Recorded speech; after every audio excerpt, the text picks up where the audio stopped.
Zee Marathi वाहिनीने 2025 मध्ये नागपंचमीच्या शुभ मुहूर्तावर इच्छाधारी नागिन या नव्या मालिकेची घोषणा केली होती।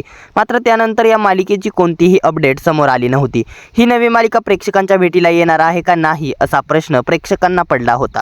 दरम्यान मालिकेचे बजेट आणि कलाकारांची कास्टिंग यामुळे मालिकेचे शूटिंग सुरू झाले नव्हते आणि काही आर्थिक कारणांमुळे देखील मालिका प्रदर्शित होण्यापासून लांबली। तसेच 100 नंबरी माणसं ही नवी मालिका देखील प्रेक्षकांच्या भेटीला येणार होती। मात्र या मालिकेचा फक्त टीजर समोर आला होता आणि त्यानंतर 100 नंबरी माणसं या मालिकेचा देखील एकही प्रोमो समोर आला नाही। तसेच इच्छाधारी नागिन या मालिकेच्या बाबतीतही तसेच झाले आहे। दरम्यान इच्छाधारी नागिन ही मालिका प्रेक्षकांच्या भेटीला येणार का नाही असा प्रश्न प्रेक्षकांना पडला होता। मात्र आता तब्बल 10 महिन्यानंतर आता ही नवी मालिका प्रेक्षकांच्या भेटीला येणार आहे। या मालिकेच्या शूटिंगचा शुभ मुहूर्त पार पडला आहे। मात्र यामुळे प्रेक्षकांनी झी मराठी वाहिनीला मोठा टोला लगावला आहे। कारण काही दिवसांपूर्वी स्टार प्रवाह वाहिनीने मनोरंजनाचं नवं आख्यान सुरू केलं आहे आणि या आख्यानामध्ये मी कात टाकली ही नवी मालिका प्रेक्षकांच्या भेटीला येणार आहे। स्टार प्रवाहाची ही नवी मालिका देखील नागिनीच्या कथानकावर आधारित आहे। त्यामुळेच प्रेक्षक म्हणत आहेत की स्टार प्रवाहाने घोषणा केली तेव्हा झी मराठीला जाग आली आणि इतक्या दिवस मालिका कुठे गायब होती आणि जेव्हा स्टार प्रवाहाने मी कात टाकली या मालिकेची घोषणा केली तेव्हा झी मराठी वाहिनीने इच्छाधारी नागिन या मालिकेचे शूटिंग सुरू केले। असे अनेक प्रश्न आता झी मराठीवर उपस्थित होत आहेत। चला तर मग जाणून घेऊयात झी मराठी वाहिनीच्या इच्छाधारी नागिन या नव्या मालिकेविषयी। या मालिकेची कॉन्सेप्ट काय आहे, ही नवी मालिका कोणत्या प्रोडक्शनची आहे आणि या मालिकेचे लेखक दिग्दर्शक कोण आहेत, तसेच ही नवी मालिका कोणत्या महिन्यात प्रेक्षकांच्या भेटीला येणार आहे, तसेच झी मराठी वाहिनीवर प्रेक्षकांनी कोणते सवाल उठवले आहेत आणि या मालिकेमुळे झी मराठी वाहिनीची कोणती मालिका बंद होऊ शकते, पाहूयात याबद्दलची पूर्ण माहिती या व्हिडिओमध्ये। त्याआधी आपल्या फिल्मी उचापती या चॅनलला सबस्क्राईब केलं नसेल तर सबस्क्राईब करून घ्या। गेल्या काही महिन्यात छोट्या पडद्यावर अनेक मालिका सुरू झाल्या। या मालिकांमध्ये स्टार प्रवाहाच्या मालिकांची संख्या जास्त आहे। त्यापाठोपाठ झी मराठीने देखील नवीन मालिकांची घोषणा केली। आठवड्याभरापूर्वी स्टार प्रवाहाने 8 नव्या मालिकांची घोषणा केली होती। आता त्यानंतर झी मराठीने त्यांच्या जुन्या मालिकेचं शूटिंग सुरू केलंय। इच्छाधारी नागिन या मालिकेच्या आधी झी मराठी वाहिनीने तब्बल 2 वर्षांपूर्वी एकता कपूरच्या बालाजी टेलिफिल्म्सची एका नागिनीच्या सुडाची कहाणी असणाऱ्या नागिन मालिकेची घोषणा केली होती। या मालिकेचे पुढे काय झाले हे अद्याप समजले नाही। एकता कपूरच्या नागिन या मालिकेची घोषणा झी मराठी वाहिनीने डिसेंबर 2024 मध्ये केली होती।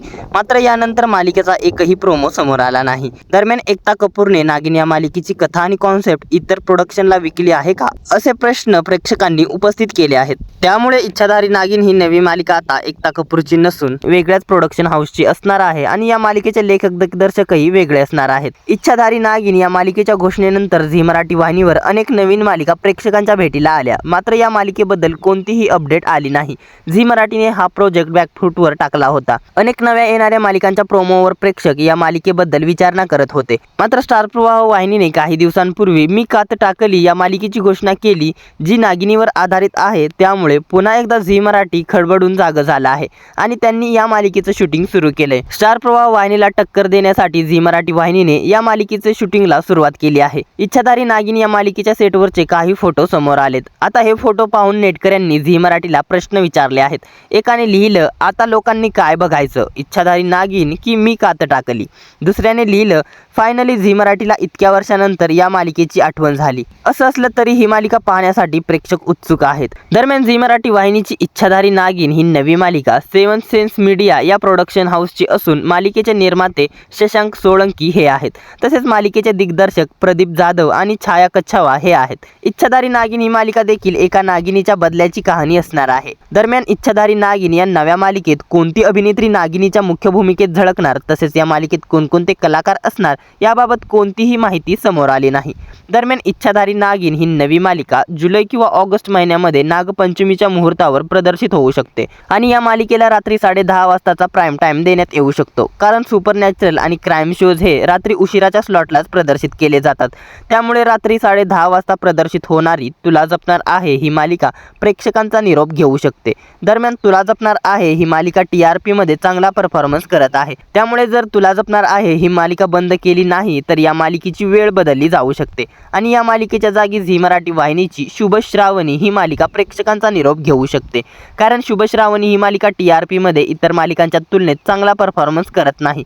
मालिका जेव्हापासून प्रदर्शित झाली आहे तेव्हापासून मालिकेच्या TRP मध्ये उतरती कळा लागली आहे। मालिकेच्या TRP मध्ये कोणत्याही प्रकारची वाढ दिसत नाही। शुभ श्रावणी ही मालिका TRP रँकिंगमध्ये नेहमीच बॉटममध्ये राहिली आहे. शुभ श्रावणी या मालिकेला हवा तसा TRP मिळत नसल्याकारणाने ही मालिका लवकरच प्रेक्षकांचा निरोप घेऊ शकते. दरम्यान इच्छाधारी नागिन या नव्या मालिकेसाठी तुम्ही उत्सुक आहात का? ही नवी मालिका तुम्ही पाहणार का? तसेच स्टार प्रवाह वाहिनीची मी कात टाकली आणि झी मराठी वाहिनीची इच्छाधारी नागिन या मालिका एकाच महिन्यात प्रदर्शित झाल्या तर तुम्ही कोणती मालिका पाहणार? तसेच नागिनीच्या भूमिकेत कोणती अभिनेत्री असायला हवी या अभिनेत्रीचं नाव कमेंट करा. आणि इच्छाधारी नागिन या मालिकेला झी मराठी वाहिनीने कोणता प्राईम टाईम द्यावा, तसेच या मालिकेच्या जागी झी मराठी वाहिनीची कोणती मालिका बंद व्हायला हवी, या साऱ्यांबद्दल काय आहेत तुमच्या प्रतिक्रिया आम्हाला कमेंट्सद्वारे जरूर कळवा. मनोरंजन विश्वातील अशाच भन्नाट घडामोडी जाणून घेण्यासाठी आपल्या फिल्मी उचापत या चॅनलला सबस्क्राईब करा. धन्यवाद.